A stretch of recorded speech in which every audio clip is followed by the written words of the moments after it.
Delighted to say we're joined by married couple, Paul Whitehouse and Dr. Conkbayir. So Paul is best known, of course, for classics like The Fast Show and Mortimer and Whitehouse Gone Fishing.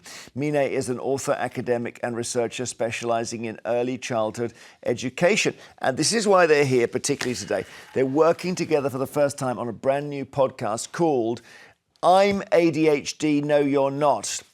And it's really interesting because Mine, you're diagnosed with ADHD, and we're sort of play acting it a bit, Paul, aren't we? But you're basically in the role of someone saying, "I don't believe you've got that." Kind of, yeah. Yeah. You know, I mean, without a contrary position, there wouldn't be any debate. No, Jeremy, that's fine. as you well know. Yeah, and no progress. Yeah. So tell me about your ADHD then, Mine.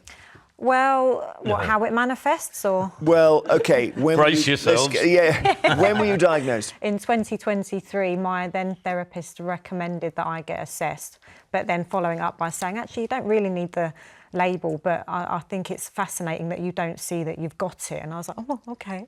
And what was the key thing? Because I guess your therapist, why do I say she? I'm assuming... She was a she. It was a she? Yeah. Wow, how did that work? So she spends an hour with you a week and she sees something. Yeah, but she what was does my she therapist for 8 years. And at that point, I had my headphones in, chewing gum, book in the right hand, fiddling away, you know, leg tapping on the floor. She was like, obvious. I was like, really? Oh, my gosh. And Paul, when Mine came home and said, OK, I think I might be ADHD, did you say, no, you're not? No, I wish I had. You know, I mean, it sort of went in one ear and out the other, to be honest. I'll put it with all the others, shall I? Yeah. The other labels. Well, but it's. I suppose the reason it's controversial, Paul, is because a lot of people are getting labelled now. Yeah, I think Minna had sort of suggested that we do something around ADHD. And weirdly, one of the triggers, which is a sort of buzzword, isn't it, in this environment, was we went to see a stand-up gig, and a couple of friends of mine who were in Only Fools and Horses were doing a sort of open mic stand-up. And I think we saw 5 out of 8 comedians come on, and their opening line was, I'm ADHD, and I was like, oh, please, you know. It's funny, it just was relentless, and it was the opening gambit. Meanwhile, my mate, who was on later, of course, his opening line was, hi, I'm ADHD, so he saw his act go out the window. But it just triggered something in us. We thought, well, we talked about doing this, and then having seen it in our faces at a comedy show, how many comedians identify as ADHD? Whether they are or not, I don't know. I assume that they've all... It may be a comedy thing. I don't know. Maybe it's a comedy thing. Politicians as well. A joke, were they linking their ADHD to being a creative person? Well, I don't know if they made that link directly, but I assume that was the subtext, because I lost interest. I've just read a big book on... Tell us a joke. I read a big book on autism, and it's something like, why can't they just enjoy things? I think it's called. And funnily enough, the guy who wrote the book is a comedian. So maybe that's where... Yeah, I do think there must be some kind of link. And because something that always... bugged me was, you know, when I was starting out with Harry Enfield, Harry would be off doing gigs. It's always Hull who gets the bad rep, but he'd go to Hull on a Tuesday night to a room full of strangers and say, love me. And I'd be thinking, what drives you to do that? That's so interesting. And I wonder what that compulsion was. It's that dopamine-seeking behaviour, because we're so short of it. We need that adrenaline, we need the attention. Maybe it's also phones have maybe accelerated all this, so people are able to go into their phones and get that dopamine hit. Yeah, and of course that ends up sort of horrible. There's a lot of good stuff on the podcast, and they're often joined by brilliant guests. So we'll have a quick look at a clip from when Stephen Fry joined them. What is a normal person? Describe someone who doesn't have any ADHD qualities or any other sort of neurodivergent qualities, and you find you're describing someone almost unbelievably dull. Oh, yeah, I was going to use that very word, just dull. Yeah, dull.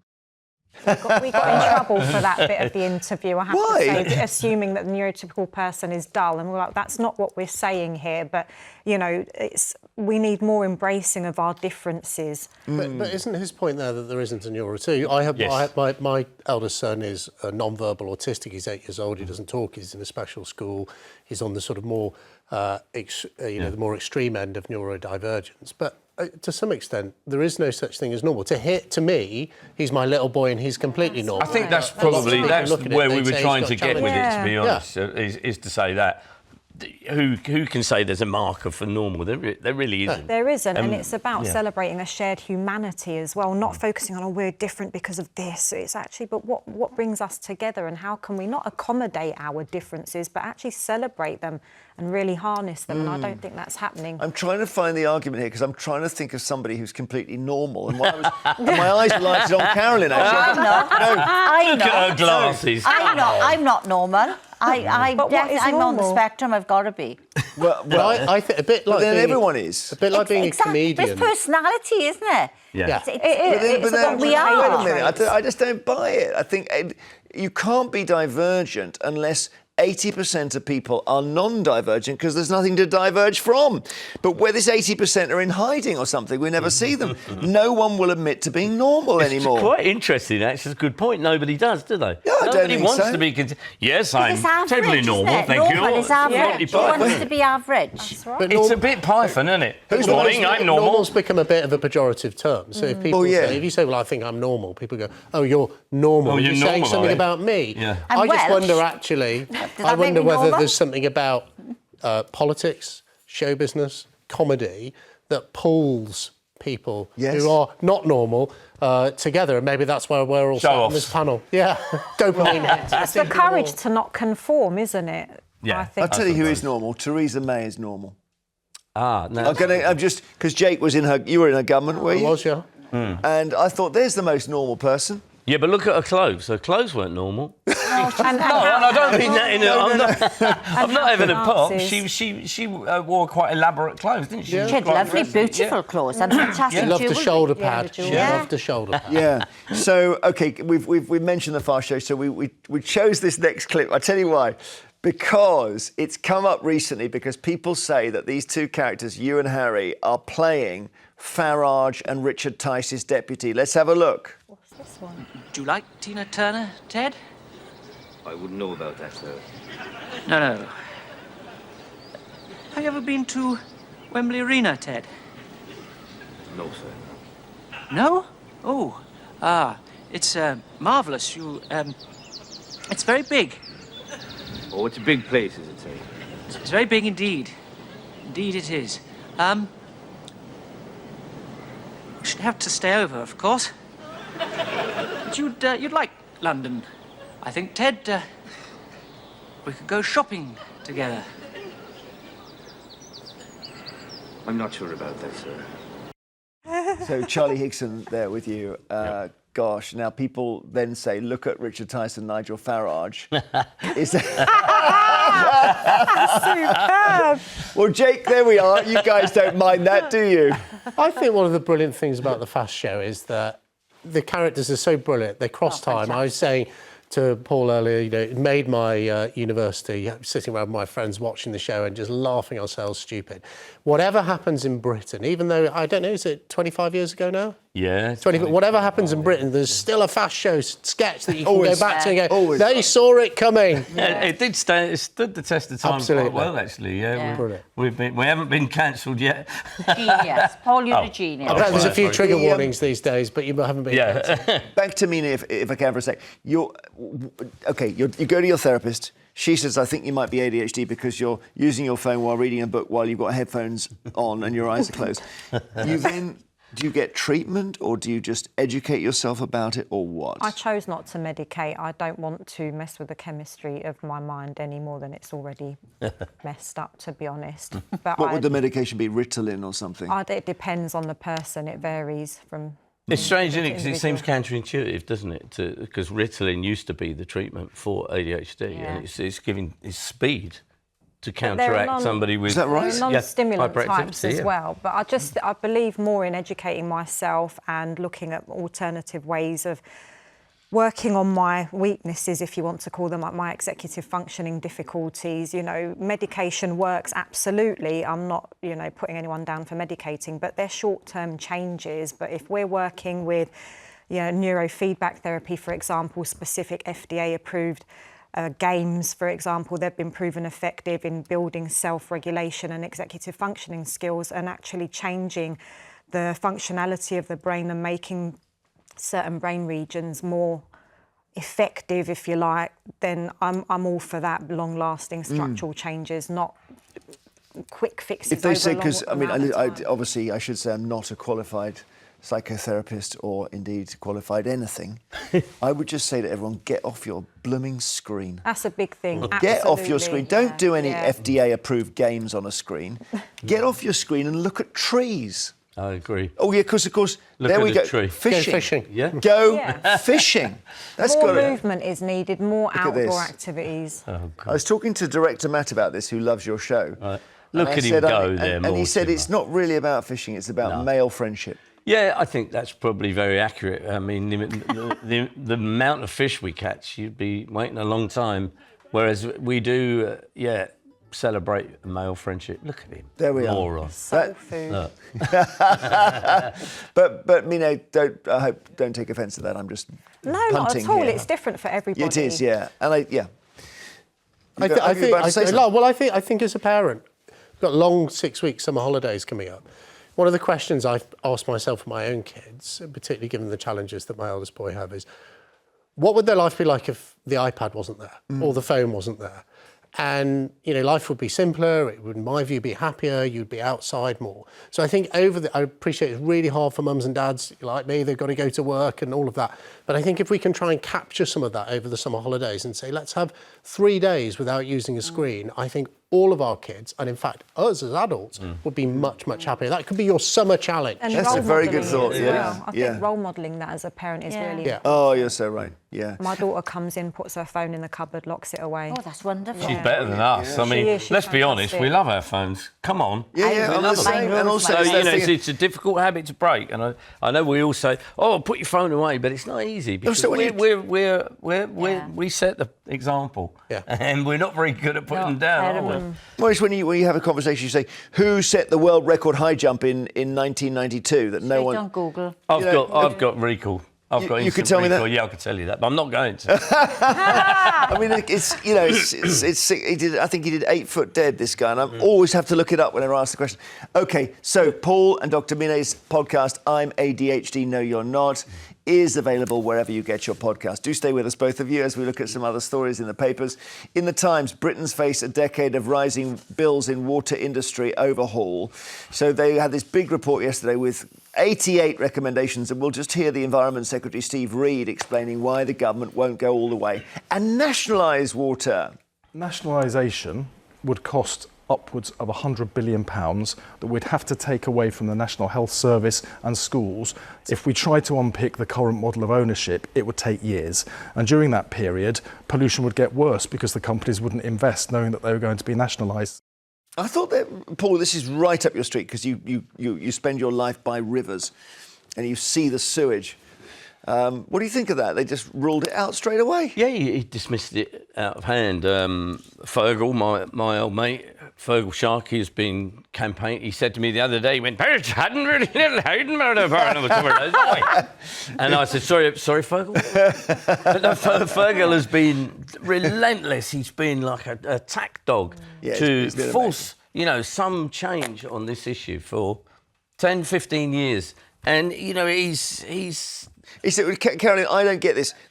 Any report that has 88 recommendations, we know they're not going to be brought in because there are too many. They don't include the executive salaries. They don't include renationalisation. That's the issue, and they don't include the issue of sending executives to jail if they foul up our rivers. I thought that was going to be one of the issues. Well, it's that's done being... Well, there are some happen. recommendations which are going to be acted on, and things like ring-fencing the money so that it was taken away from the executives and putting it back into cleaning up rivers for a start. I mean, the Southern Water, as I say, got round that. They just doubled the guy's salary. So they didn't pay, obviously, not allowed to pay his bonus, so they doubled his salary. But you can take all the money from the executives and it won't clear up a river because it's a drop in the ocean. So I don't know, could you renationalise? Because if you said, we're going to buy the shares back, the share values would collapse. In Wales, it is nationalised. Yeah.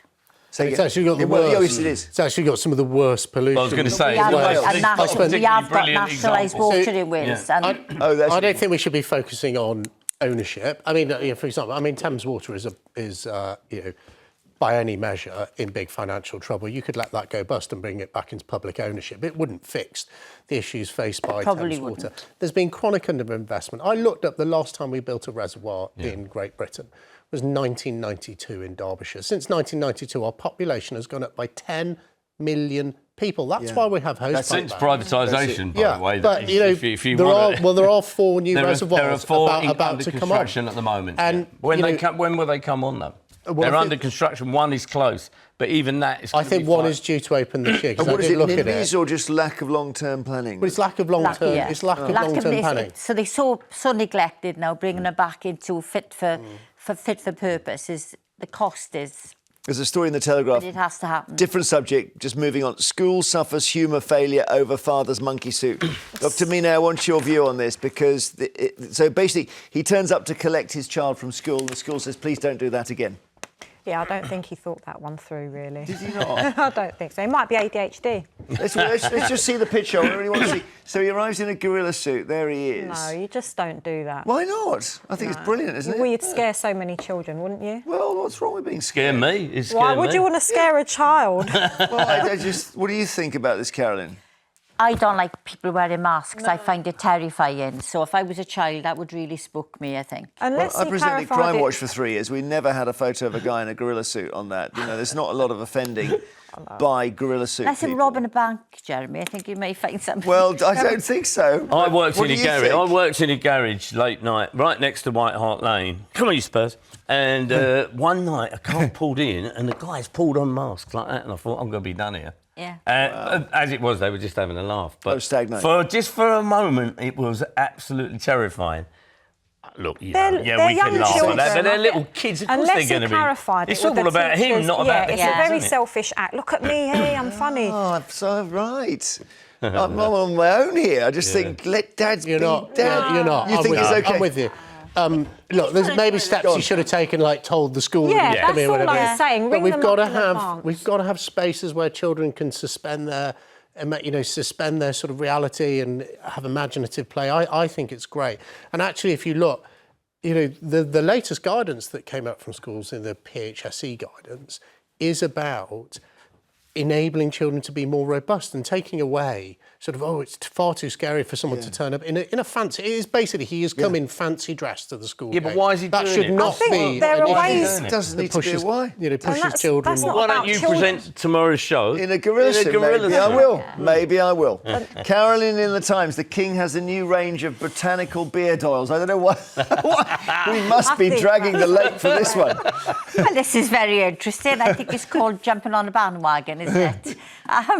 Good luck to His Majesty. But this is a midgie repellent herb that they use in Scotland. Yeah. So if you've got midges in your beard, use this Well, oil. if you've ever been to Scotland and been midged, it's a serious thing. Yeah, I've got one of those hats. Have you? With the nets down. It's quite sort of amazing. Fishing. Oh, yeah. God, it's But the extraordinary. King has got a lot of products, hasn't he? I mean, but the thing is, the interesting thing here is when the King sells it, it's always lovely the King is selling product. When Meghan Markle tries to sell something, then she's, oh my God, it's appalling. So it will be double standards here.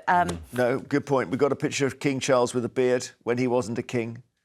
He's on the left. Navy then, wouldn't he? Thank you so much, Paul and Dr. Mine. What an interesting conversation. Well, thank you so much. Really enjoyed it. It's brilliant. Put everything in there. So the podcast is I'm ADHD. No, you're not.